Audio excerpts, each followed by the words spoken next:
¿Recuerdan ustedes la caída del Imperio Romano? Mucho se ha escrito acerca de cuáles fueron las causas por las que el mayor imperio de la historia, hasta entonces, porque siglos más tarde sería el español aún mayor, pudo desaparecer arrasado por pueblos bárbaros. Todo su esplendor es ya parte del pasado.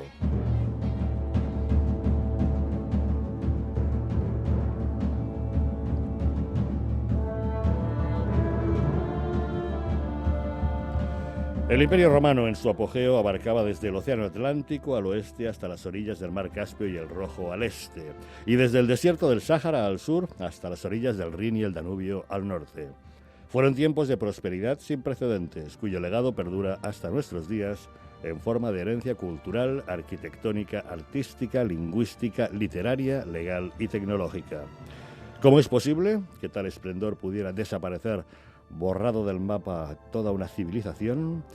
Muchos han sido los autores que han estudiado ese fenómeno y aunque señalan diferentes factores, todos coinciden en un elemento común: el deterioro que sufrió esa sociedad y la decadencia de sus principios y valores, el acomodaticio bienestar de las clases dominantes, la irracionalidad de sus propios gobernantes, su incapacidad de atender las demandas sociales, la mala gestión económica, su pérdida de liderazgo frente a las provincias, la corrupción y rapiña de algunos sectores privilegiados, la lucha por el poder y los desórdenes internos minaron los pilares de esa sociedad que acabó borrada de la faz de la tierra.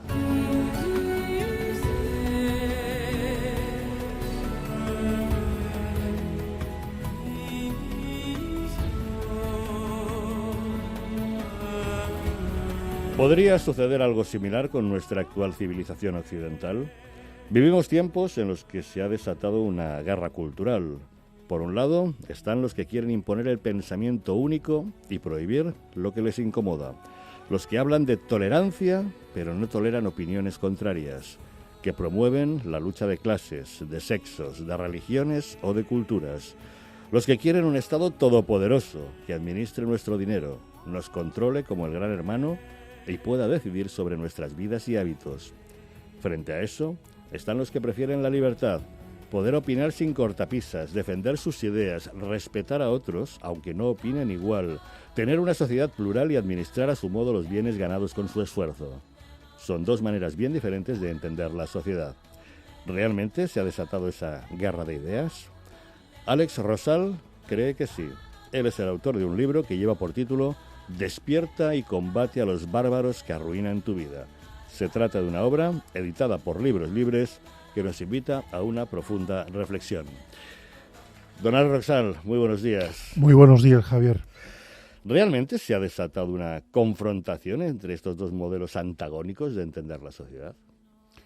Yo creo que sí. Yo creo que estamos en una guerra y, de hecho, el momento actual, ya no solo político, sino social, económico, un poco de desesperanza, podríamos decir, ¿no?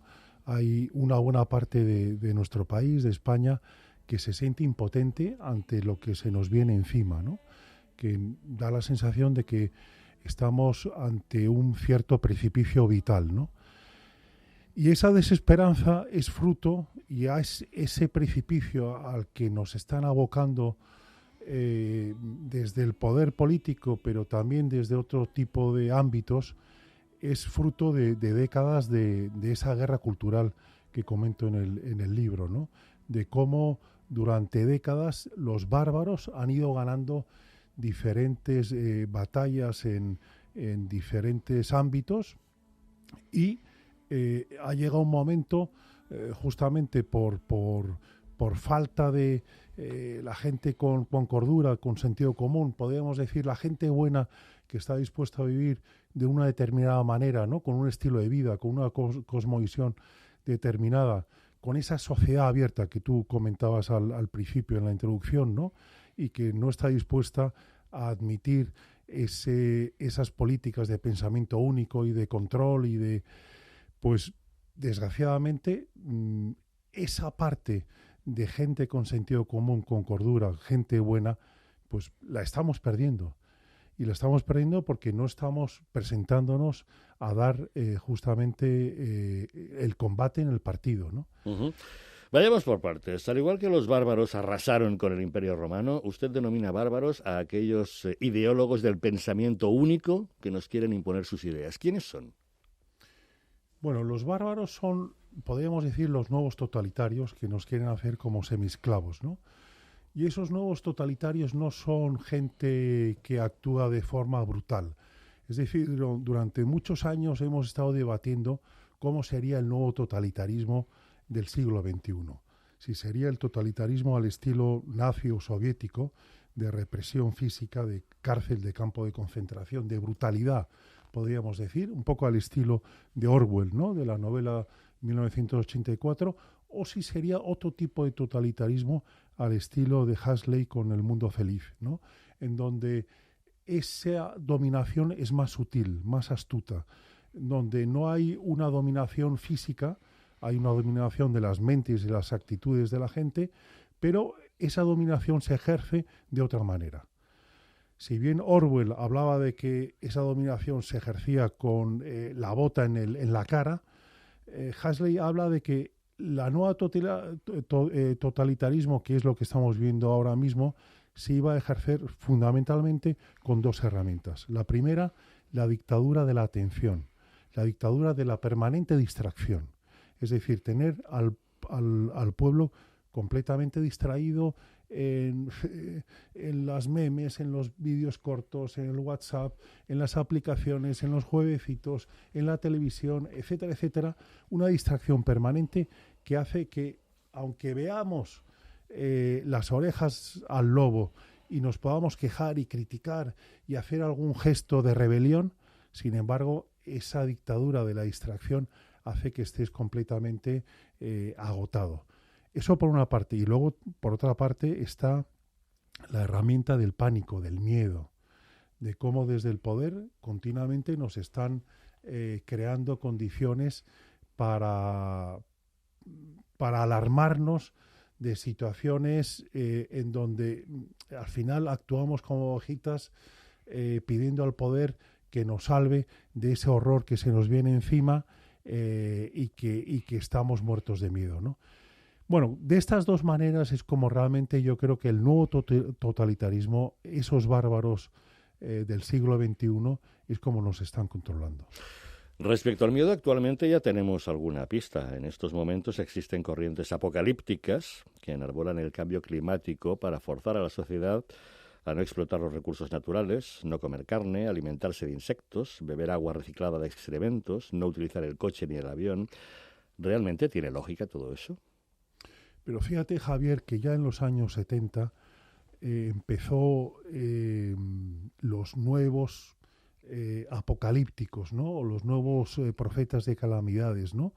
Los Paul Ehrlich, el Club de Roma y otros muchos intelectuales en los 70 y 80 nos metieron verdadero miedo en el cuerpo sobre la limitación de los recursos naturales y cómo el mundo, según nos decían, no daba para más. O sea, no podía haber más población y de hecho hablaban del bote salvavidas, ¿no? Que para los 6.000 o 7.000 habitantes que habían entonces, yo creo, no había posibilidad de poder admitir a más población. Bueno, esas alarmismos que luego con los años han demostrado absolutamente infundados y falsos, propició una serie de políticas del Fondo Monetario Internacional y del Banco Mundial que hizo que los gobiernos actuaran en unas determinadas actuaciones de esterilizaciones masivas, de implantación del aborto y otro tipo de políticas que con la vista de los años te das cuenta que eran completamente infundadas. Ahora hay un cierto alarmismo. Es verdad que hay que cuidar la ecología, hay que cuidar el medio ambiente, hay un cambio climático, siempre lo ha habido.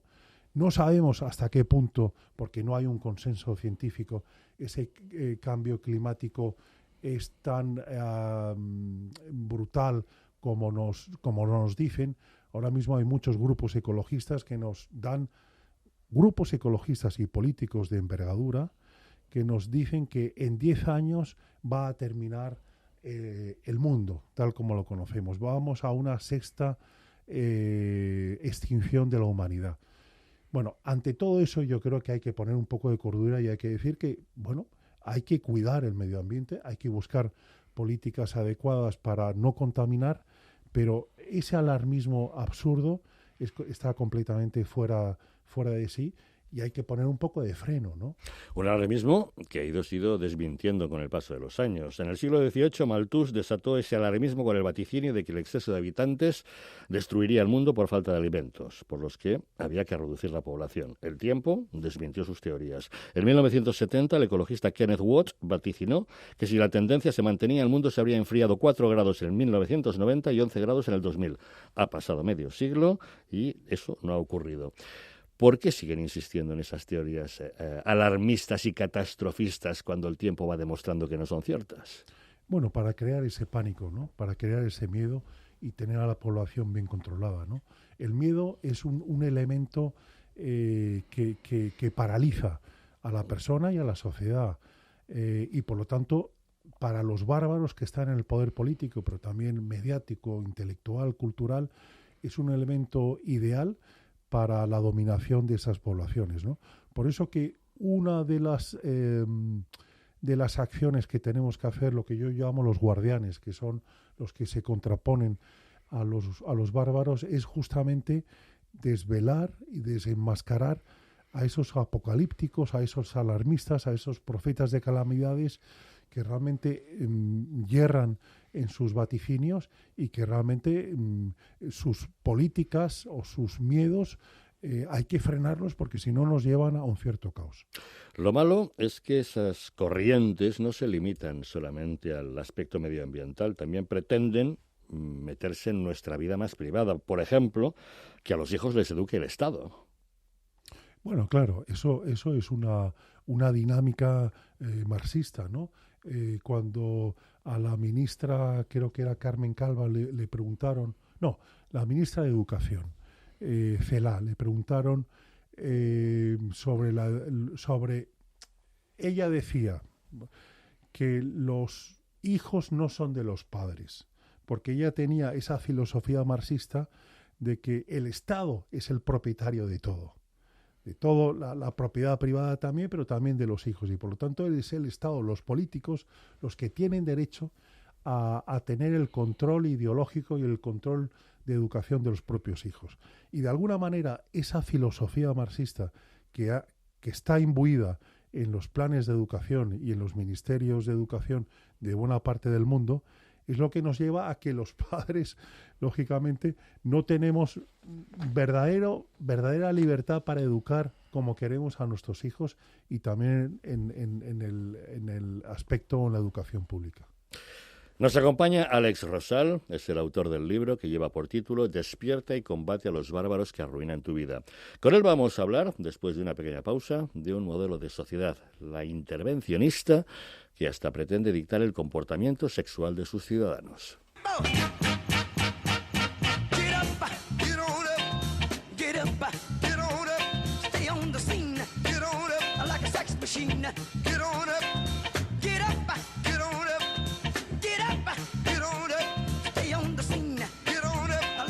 Machine, get on up, get up, get on up, stay on the scene, get on up, I like a sex machine, get on up, wait a minute, shake your arm, then use your palm, stay on the scene, I like a sex machine, you got to have the feeling, sure you're born, get it together, right on, get up, get on up, get up, get on up.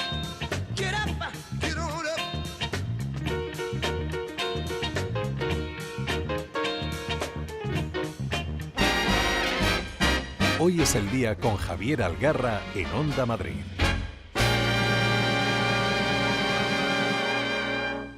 ¿Puedes transformar el mundo simplemente cambiando tu elección? ¡Absolutamente! Únete a La Corriente, la cooperativa de energía 100% renovable. Sé parte de la ola cooperativa. Teje un futuro sostenible y sé el cambio que nuestra sociedad necesita. Es un consejo de Uncuma, Unión de Cooperativas de Consumidores y Usuarios de Madrid. Campaña cofinanciada por la Comunidad de Madrid. Las madrugadas de sábado a domingo a las 12 de la noche, el tiempo se para en Onda Madrid para disfrutar sin prisas de una buena conversación. ¿Puedo contar una Sí, anécdota? hombre, Yo quiero ser sí, como lo Lolita. bueno que tenemos aquí es que tenemos tiempo. Porque la radio es el medio más adecuado para disfrutar del placer de charlar. La Regadera, algo más que una entrevista. Con Isabel García Regadera, en Onda Madrid.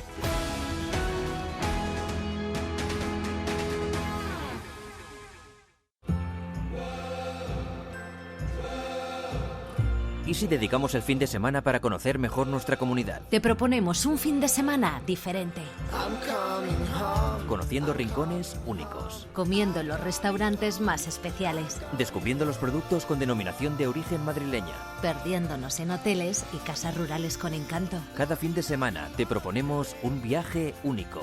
Invita Begoña Tormo. Los sábados de 12 a 2, Begoña Tormo. Te espera en 2 hasta las 2. En Onda Madrid.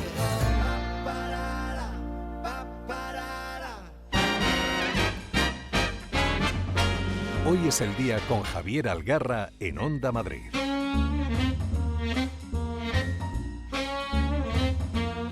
Despierta y combate a los bárbaros que arruinan tu vida. Ese es el título del libro que ha escrito Alex Rosal.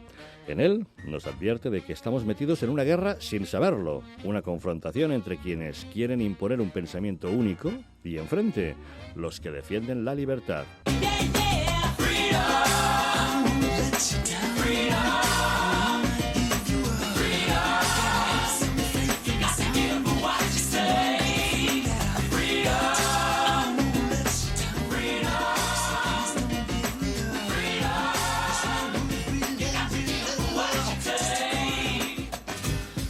La libertad sexual es algo que todos debemos defender. Cualquier persona puede amar a quien quiera siempre que respete 3 máximas: no hacerlo por la fuerza, no hacerlo con menores y no hacerlo con personas que tengan mermada su capacidad de decidir.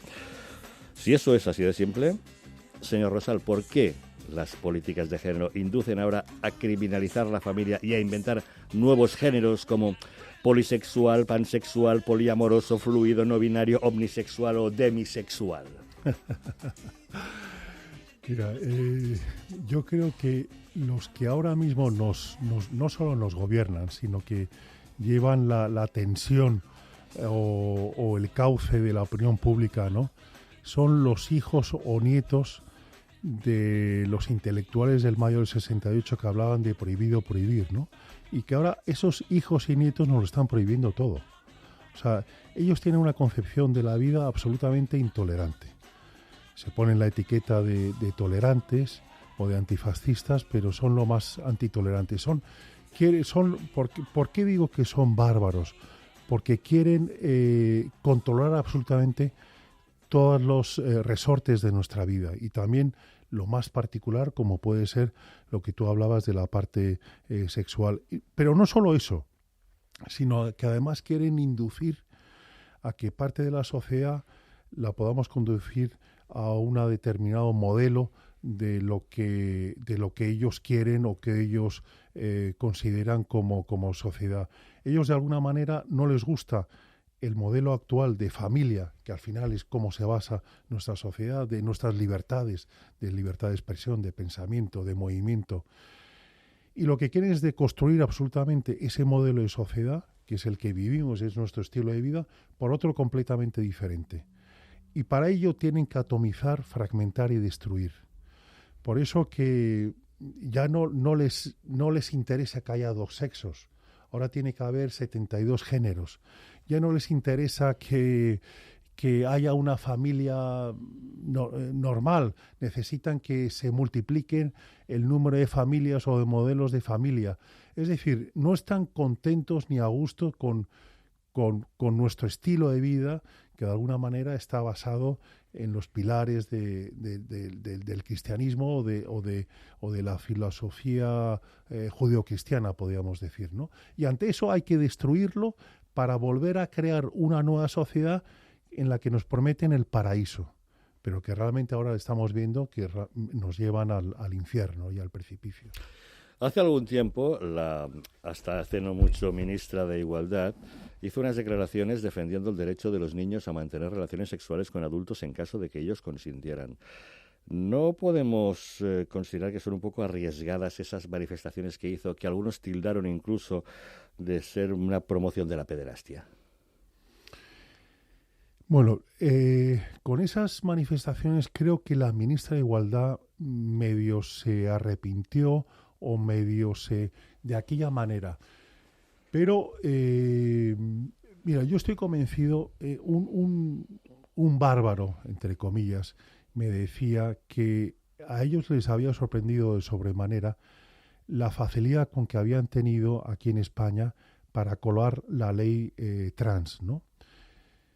Que yo creo que es de las más avanzadas en Europa o en el mundo, justamente ahora que los países pioneros a aprobar la ley trans están volviendo atrás, ¿no? Y están prohibiendo el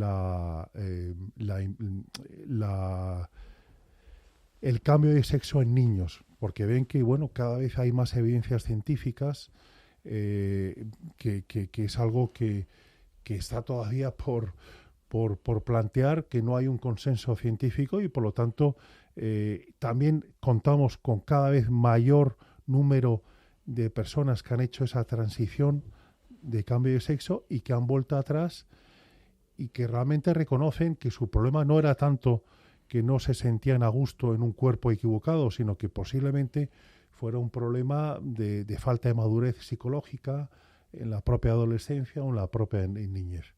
Bueno, después de la aprobación de la ley trans, estos bárbaros, de forma tímida, ya están planteando cómo poder legalizar la pedofilia.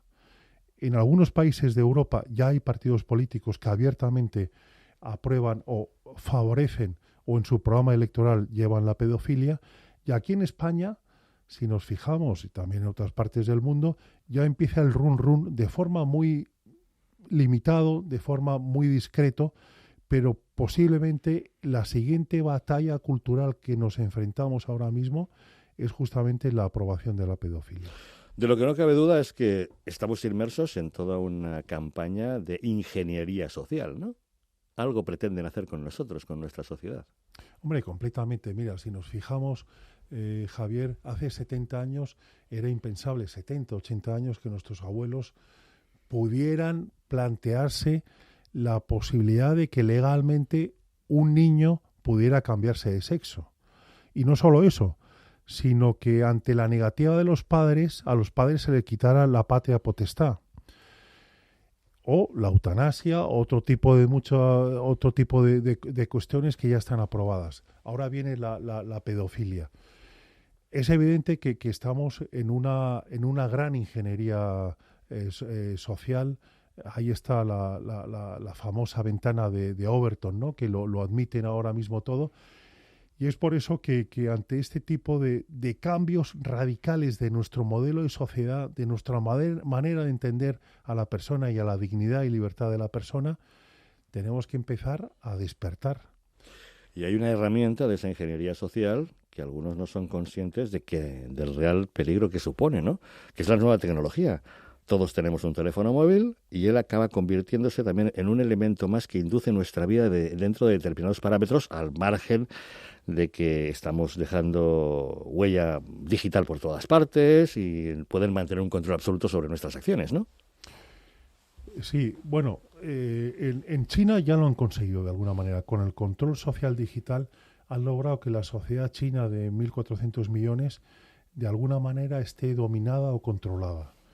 En China, que es un modelo que los bárbaros en Europa y en nuestras sociedades libres de Occidente quieren importar, el creador del control social chino decía que si en Europa y en concreto en Francia hubieran aplicado su modelo del palo y la zanahoria con el aspecto tecnológico, posiblemente no tendría más manifestaciones como la de los chalecos amarillos o otro tipo de manifestaciones que se le escapa al control del poder político, ¿no?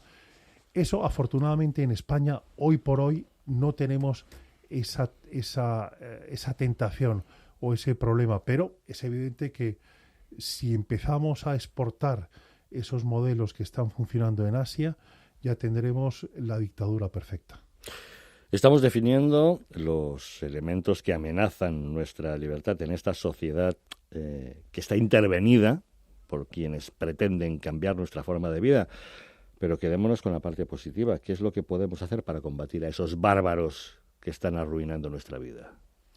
Pues Javier, lo primero, despertar, porque ahora mismo tenemos una sociedad absolutamente dormida y distraída. Y el primer elemento para darnos cuenta de que tenemos un problema y que estamos en una guerra sutil, oculta, que muchas veces no percibimos, es justamente tomar conciencia de eso y despertar. El segundo paso, hay que asumir que las élites en general, tanto periodísticas, intelectuales, políticas o empresariales, tienen tendencia a la traición, con lo cual hay que dejarlas de lado. Pero junto con ello, yo creo que durante muchos años,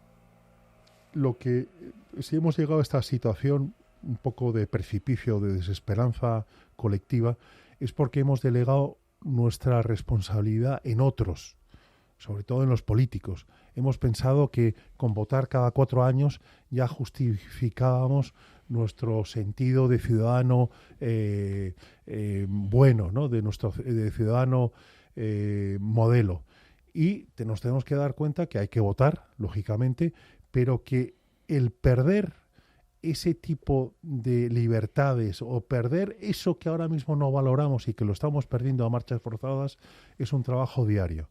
Y para eso hay que pasar de esos micro cobardías que todos de alguna manera hacemos día a día a convertirlas en micro valentías. Yo no estoy pidiendo a tu audiencia, Javier, que hagamos grandes machadas. Posiblemente tampoco tenemos la capacidad o nuestra capacidad de influencia es más bien pequeña, pero aunque sea pequeña, tenemos que accionar esas micro valentías en nuestro entorno familiar o de amigos o en el trabajo. Alex Rosal, autor del libro Despierta y combate a los bárbaros que arruinan tu vida. Muchas gracias por abrirnos los ojos, ayudarnos a despertar y por habernos hoy acompañado. Muchas gracias, Javier, a ti. Despertar al espíritu crítico de las personas es un modo de luchar a favor de la libertad. Para la libertad, sangro, lucho, pervivo para la libertad. Mis ojos y mis manos, como un árbol carnal, generoso y cautivo, doy a los cirujanos.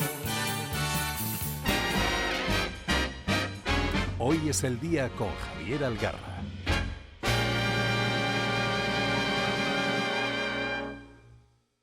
Dame una manzana y moveré el mundo. Arquímedes hoy sería cooperativista de la OSA. El supermercado con buenos alimentos, buena gente, buenos precios. Tú también puedes cuidarte y cuidar del planeta. Súmate a la OSA. Avenida de Asturias 57, Madrid. Es un consejo de UNCUMA, Unión de Cooperativas de Consumidores y Usuarios de Madrid. Campaña cofinanciada por la Comunidad de Madrid.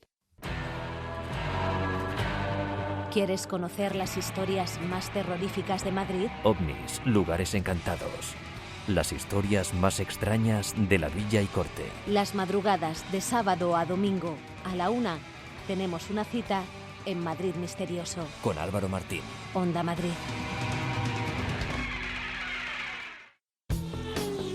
¿Te gusta la Fórmula 1? ¿No te pierdes una carrera de motos? ¿Eres un apasionado del mundo de los rallies y del motorsport? No busques más. Si quieres estar informado de todo lo que pasa cada fin de semana en el mundo del motor de competición, Juanma Fernández y todo el equipo de Pole Position te esperamos cada domingo en nuestro box, de 12 de la noche a 2 de la madrugada, aquí, en Onda Madrid.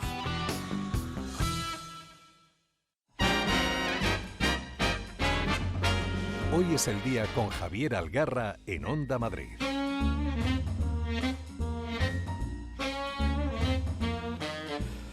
Este que ahora acaba, el 2023, apuntaba maneras para convertirse en un gran año para Ismael Martín. El novillero salmantino, que había debutado con picadores el año anterior en un mano a mano con Daniel Medina, demostraba esta pasada primavera una gran madurez.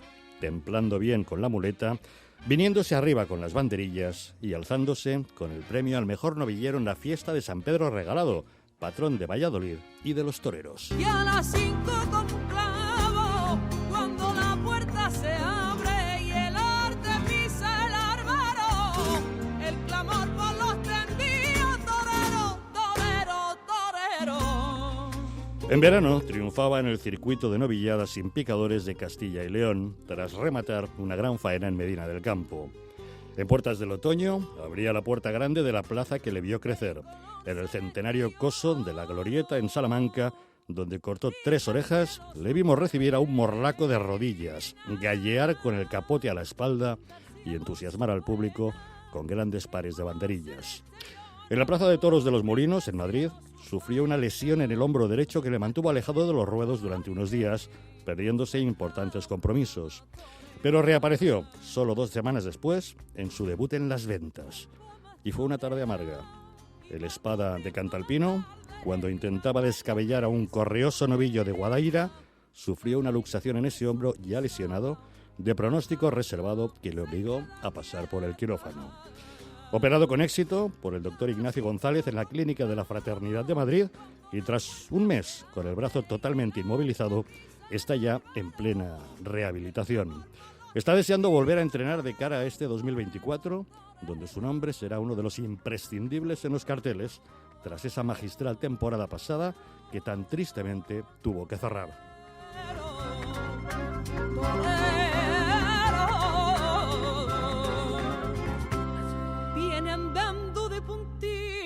Ismael Martín, muy buenos días. Muy buenos días.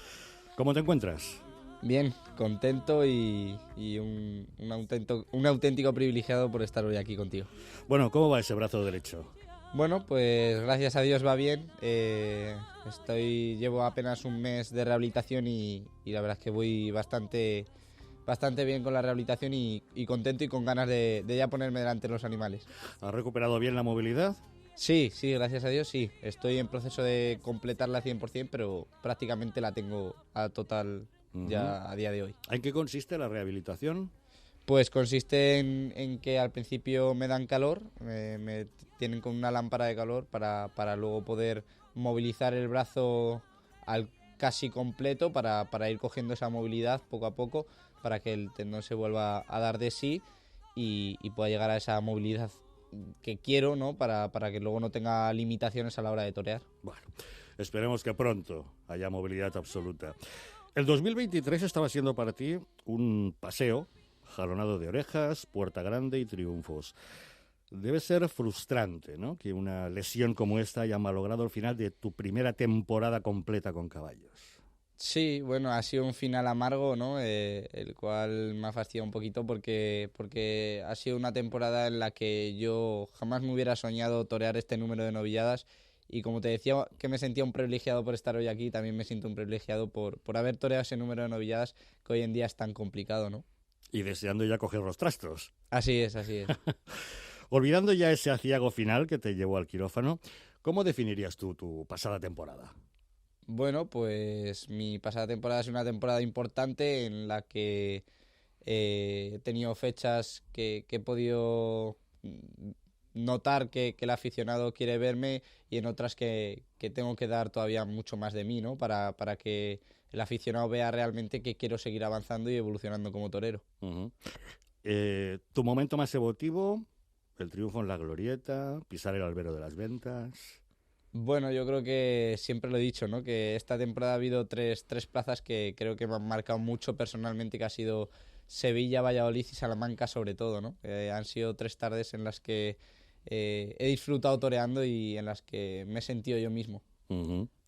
Debutar en Las Ventas, la primera plaza del mundo, nada menos que en la Feria de Otoño, debe ser un gran momento.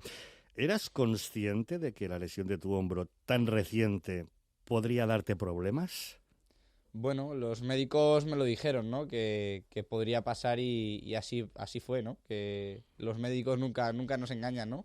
Sí que es verdad que yo me arriesgué, ¿no? Que quería de verdad apostar por una tarde que para mí iba a marcar esta temporada, ¿no? Y bueno, sabía que tenía que ir a darlo todo y creo que intenté no dejarme nada dentro de mí. Aunque te doliese el alma, ¿quién renunciaba a ir a las ventas, eh? Así es, y más a una presentación y una feria de otoño, ¿no?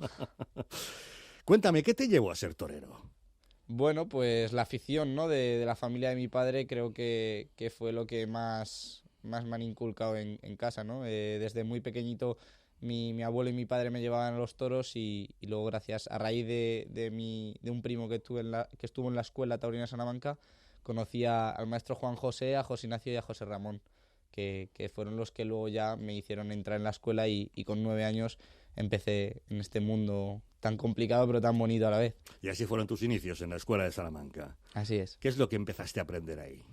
Bueno, pues aprendí lo primero a coger los trastos, a ser persona y a tener una humildad que solo te la da el toro, ¿no? Unos valores que el toro es algo muy especial, yo creo que es la única profesión que se aprende de esos valores, ¿no? A respetar a todo el mundo y sobre todo a tus mayores, ¿no? A los matadores de toros, a los novilleros con caballos que van por delante de ti, a casi todo el mundo, ¿no?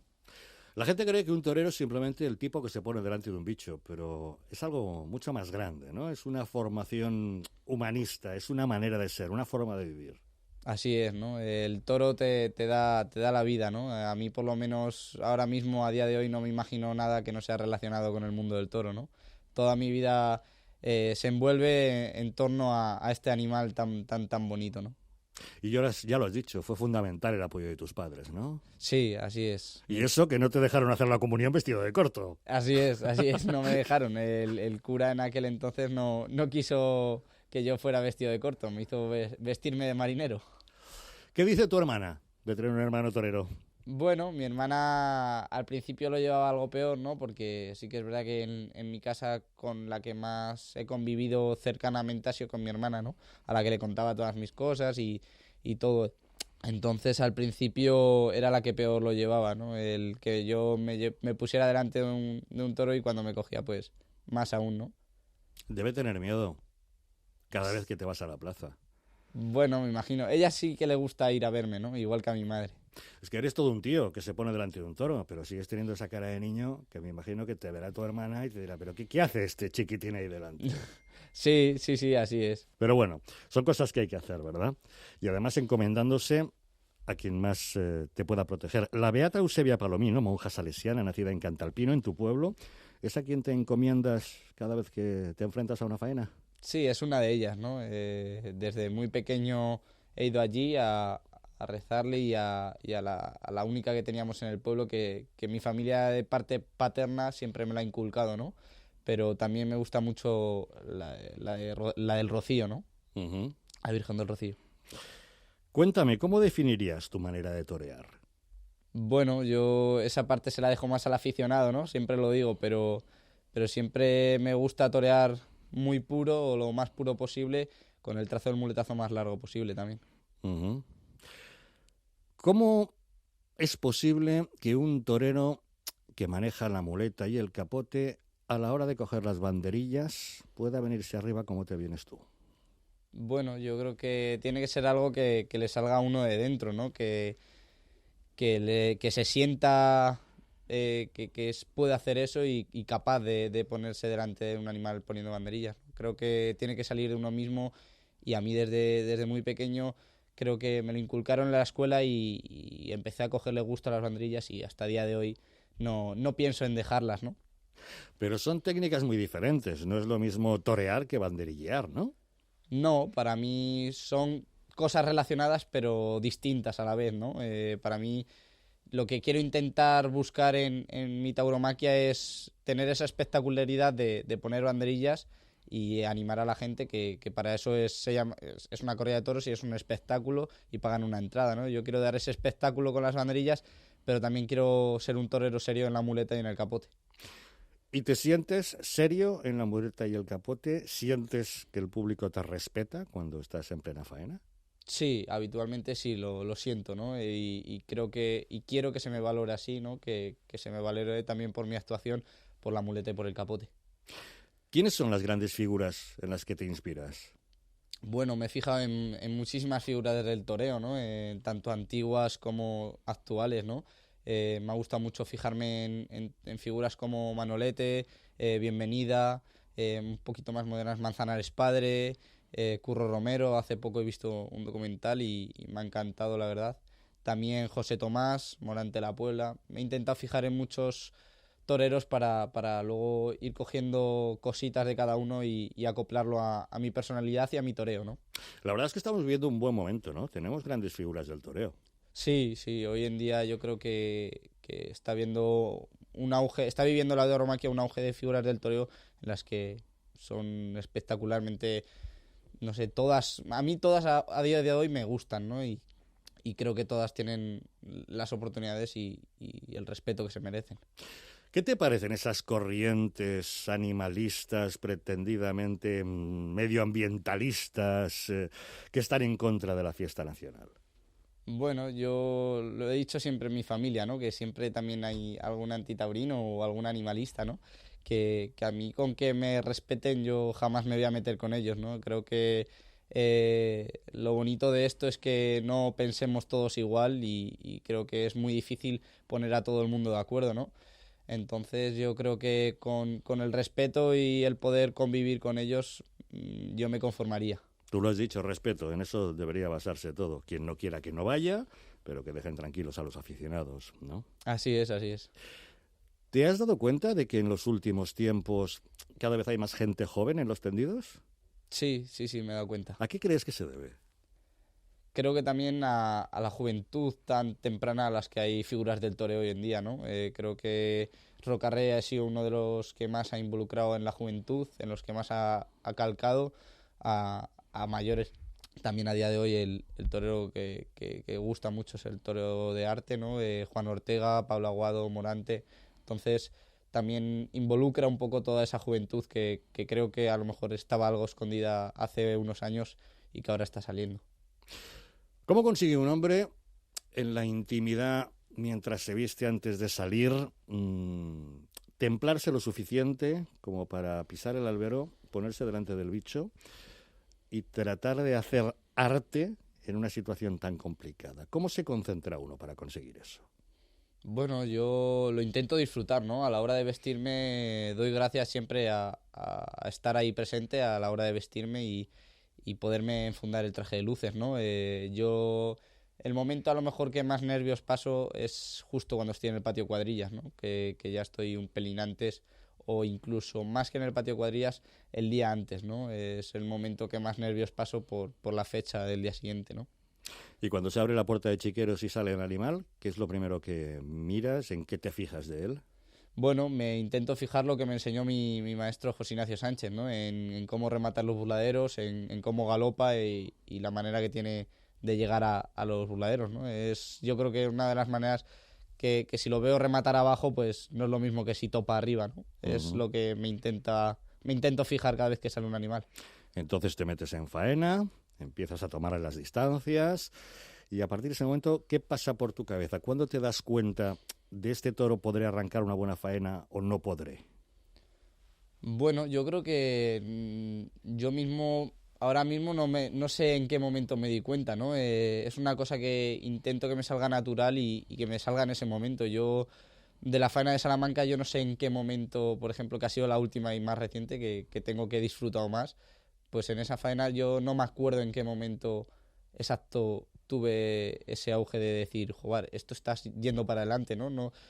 Fue una faena tan fluida, tan desde el principio, una tarde que empezó tan bien, pues no recuerdo ningún mal momento de esa tarde, ¿no? Entonces... Cuando estás ahí abajo solo con el toro, oyes perfectamente lo que se dice en las gradas, ¿no?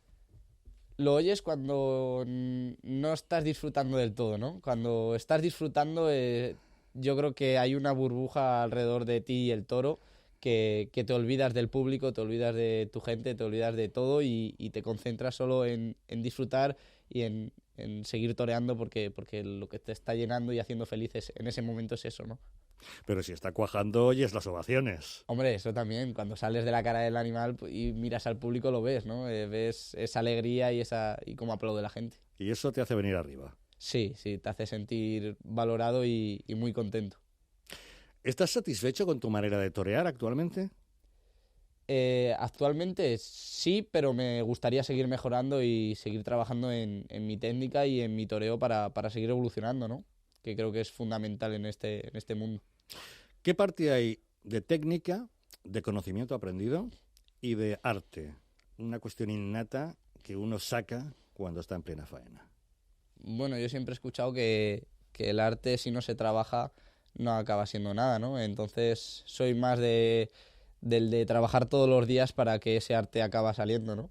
Entonces es lo que hago día a día, trabajar para intentar no solo ese arte, sino ese valor, tener un conjunto de ambas partes, sino de valor y de arte y ir por la calle del medio para tener algo personal y ser diferente, ¿no? Que creo que es lo bonito de este mundo, ser diferente y marcar algo distinto que los demás. Las novilladas son el futuro.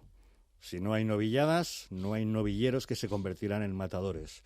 ¿Crees que se está apostando adecuadamente por los circuitos de novilladas en España en este momento? Creo que a día de hoy los que mejor lo están haciendo es la Fundación del Toro de Lidia, que desde aquí quiero darle nuevamente las gracias porque yo, gracias a Dios, he podido torear casi todos los circuitos que han hecho desde el 2020, desde el año de la pandemia. He podido ganar el circuito de novilladas sin caballos el primer año que lo hicieron y he podido ir este año, por ejemplo, a Andalucía. Gracias a ellos pude llegar a la final de Sevilla y torear en Sevilla en la maestranza y ir a la final de Extremadura, ¿no? Creo que están haciendo una labor con los novilleros fundamental y creo que lo están trabajando muy, muy bien. Uh-huh. Nosotros en esta casa somos unos firmes defensores de la fiesta nacional. Telemadrid transmite las corridas de San Isidro en abierto. También muchos circuitos de novilladas, lo hace con el equipo capitaneado por Sixto Naranjo. Creo que es muy importante para la promoción de la tauromaquia y cada domingo aquí en Onda Madrid tenemos un magnífico programa de toros, El Toril, con el gran Javier Fernández Mardomingo, referencia para los grandes seguidores de la fiesta y entretenido incluso para los neófitos. Yo creo que es necesario apoyar la fiesta nacional porque a fin de cuentas es algo muy nuestro, ¿no? Muy español, muy genuino y muy de nuestra raza, cultura y manera de ser. Así es, así es. ¿Qué esperas del 2024? Bueno, de momento espero que llegue la primera fecha, ¿no? Que me anuncien en un cartel y verme anunciado ya para mí sería una satisfacción enorme. Y demostrar en ese día, en el primero, ya el resto de la temporada me lo tengo que ganar yo mismo con esa tarde, ¿no? Creo que intento trabajar día tras día para que ese día, el día que llegue, sea cual sea, esté preparado y pueda estar a la altura. Después de esta Navidad, de la que estamos ya en puertas, me imagino que tu mejor regalo de Reyes será poder volver a coger los trastos y sentirte ya en disposición de volver a los ruedos. Así es, ¿no? Lo primero que tengo de ganas locas por ponerme delante, aunque sea de una becerra, y volver a sentir esas embestidas. ¿Cómo te ves en el futuro? Bueno, pues el futuro Dios dirá, ¿no? Intento verme en el presente, que es lo que vivo día a día y lo que intento, como bien te decía antes, trabajar el día a día para que luego el futuro se labre mucho mejor. Pero confiésamelo, ¿alguna vez habrás soñado con cómo te verías dentro de unos años, siendo un triunfador, siendo un matador reconocido? Hombre, claramente lo sueñas, ¿no? No es fácil llegar a eso, ¿no? Pero es un sueño que nunca se te quita de la mente. Pues estamos convencidos de que tu sueño se convertirá en una realidad. Ismael Martín, 20 años de edad, novillero, triunfador en 2023, hasta que una lesión le apartó de los ruedos. Te deseamos lo mejor para este año nuevo. Muchísimas gracias. Hay silencio de clarines,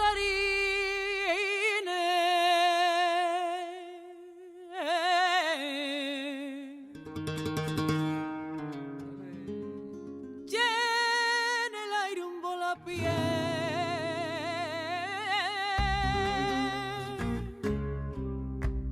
y en el aire un volapié hay silencio de clarines, y en el aire un volapié, tres monturas de azabache dibujando el redondel, dibujando el redondel y un capote. Y es momento ya de abrir nuestra biblioteca de joyas literarias y periodísticas. Ya que les hemos hablado hoy de la caída del Imperio Romano, vamos a explorar una versión totalmente diferente a aquellas que habíamos leído. El filólogo David Felipe Arranz nos trae El fatal destino de Roma, cambio climático y enfermedad en el fin de un imperio. Su autor, Kyle Harper, achaca el declive de esa civilización no solo al deterioro político y social, sino también a los cambios climáticos y las enfermedades infecciosas. David Felipe, muy buenos días. Buenos días, querido Javier Algarra y amigos de Hoy es el Día. Traigo un libro muy especial que se titula El fatal destino de Roma, cambio climático y enfermedad en el fin de un imperio, que ha escrito Kyle Harper, que es profesor, vicepresidente y rector del Departamento Classics and Letters de la Universidad de Oklahoma. Kyle Harper ofrece una nueva visión de la decadencia y caída del Imperio Romano. Descubre el papel absolutamente determinante que el cambio climático y las enfermedades infecciosas tuvieron en su ruina. En primer lugar, el triunfo de la naturaleza es algo que destaca el autor, porque para entender el prolongado episodio que conocemos como la caída del Imperio Romano, debemos examinar más de cerca un gran acto de autoengaño que anida en el corazón mismo de las ceremonias triunfales del imperio. La inmerecida seguridad, plasmada en el sangriento ritual de la caza de animales teatralizada, de que los romanos habían domesticado a las fuerzas de la naturaleza. Con un alcance que ni los propios romanos podían comprender y apenas imaginar, de lo microscópico a lo global, la caída de su imperio fue el triunfo de la naturaleza sobre las ambiciones humanas. El fatal destino de Roma fue escenificado por emperadores y bárbaros, senadores y generales, soldados y esclavos, pero también lo decidieron bacterias y virus, volcanes y ciclos solares, y hasta hace unos años no contábamos con las herramientas científicas que nos permiten atisbar, a menudo fugazmente, el gran espectáculo del cambio medioambiental en el que los romanos fueron actores involuntarios. Es una conspiración involuntaria con la naturaleza la que los romanos crearon, una especie de ecología de enfermedades que desencadenó el poder latente de la evolución de los patógenos. Pronto, los romanos se vieron engullidos por la fuerza abrumadora de lo que hoy denominaríamos enfermedades infecciosas emergentes. También el medio ambiente tuvo que ver en la caída del imperio. La influencia del clima en la historia romana fue por momentos sutil y abrumadora, constructiva y destructiva. La naturaleza generó otro mecanismo terrible capaz de aplastar sociedades humanas como si fuera un ejército nocturno: las enfermedades infecciosas. El cambio biológico fue incluso más contundente que el clima físico a la hora de decidir el fatal destino de Roma. Por supuesto, ambas cosas estaban y siguen estando relacionadas. El cambio climático y las enfermedades infecciosas han sido fuerzas de la naturaleza solapadas pero no adyacentes. A veces el cambio climático y las pandemias tenían efectos sinérgicos. En otras ocasiones no solo coincidían temporalmente, ya que las perturbaciones del clima físico pueden instigar cambios ecológicos o evolutivos que degeneran en episodios de enfermedad. El caso es que en este volumen repetimos El fatal destino de Roma, en la editorial crítica del historiador Kyle Harper. Aparecen elementos como la venganza de Apolo. Los historiadores modernos probablemente no han prestado suficiente atención al hecho de que la mayoría de las epidemias de la antigüedad venían de dentro y estaban confinadas regionalmente. El catálogo de todos los años de plaga conocidos entre el 50 a.C. y la peste antonina es ilustrativo. La lista no es larga, probablemente porque las plagas eran acontecimientos tan poco excepcionales que muchas pasaron desapercibidas. Las plagas eran causadas por el miasma, la contaminación del aire, un dios enfadado o una combinación indescifrable de ira divina y alteración medioambiental. En su mayoría debían de ser malaria, pero es difícil saberlo. Incluso los episodios nacionales más generalizados podían ser pulsos coordinados por vibraciones climáticas. La resiliencia y el nuevo equilibrio, la peste antonina como punto de inflexión y el final de cierta trayectoria en el desarrollo de un Estado y de una sociedad romanos. Aunque el imperio sufriera una mortalidad total de hasta el 20%, la peste antonina no destruyó la lógica interna del régimen demográfico romano. Puede que esta sea la diferencia más importante entre el imperio romano y las poblaciones del Nuevo Mundo azotadas por enfermedades epidémicas. El Imperio Romano era un superviviente, pero la era de las pandemias había llegado y en futuros encuentros con nuevos gérmenes no sería un igual para los desafíos que le preparaba la naturaleza. No podemos intentar medir el impacto de la peste sin tener en cuenta la historia del clima. La caída del Imperio de Roma fue precipitada de igual modo por la inoportuna llegada de un nuevo régimen climático que empieza a conocerse como pequeña edad de hielo de la antigüedad tardía. La combinación de la peste y el cambio climático minó la fuerza del imperio. Ante una adversidad implacable, el imperio se mantuvo firme. En medio de penurias inenarrables, su gente resistió hasta que al final la estructura mortal del imperio no pudo soportarlo más y surgieron orgullosas civilizaciones nuevas del rico terreno cubierto de cenizas. Muy buenos días a todos. Gracias, David Felipe. Y nos despedimos, como siempre, con música. Lo hacemos con Alas, el último single lanzado por el grupo Shinova. Esta banda, nacida en la localidad vizcaína de Berriz, toma su nombre de los vocablos chi y nova y puede traducirse como nueva energía. Con 6 discos ya en el mercado y el 7º en camino, Alas es el preludio de ese nuevo álbum que llevará por título Presente. La banda de rock indie evoluciona hacia nuevos sonidos, manteniendo sus depuradas letras y profundos mensajes. Alas nos invita a vivir la vida, cuidar lo importante y nos recuerda que el tiempo que esperábamos es ahora.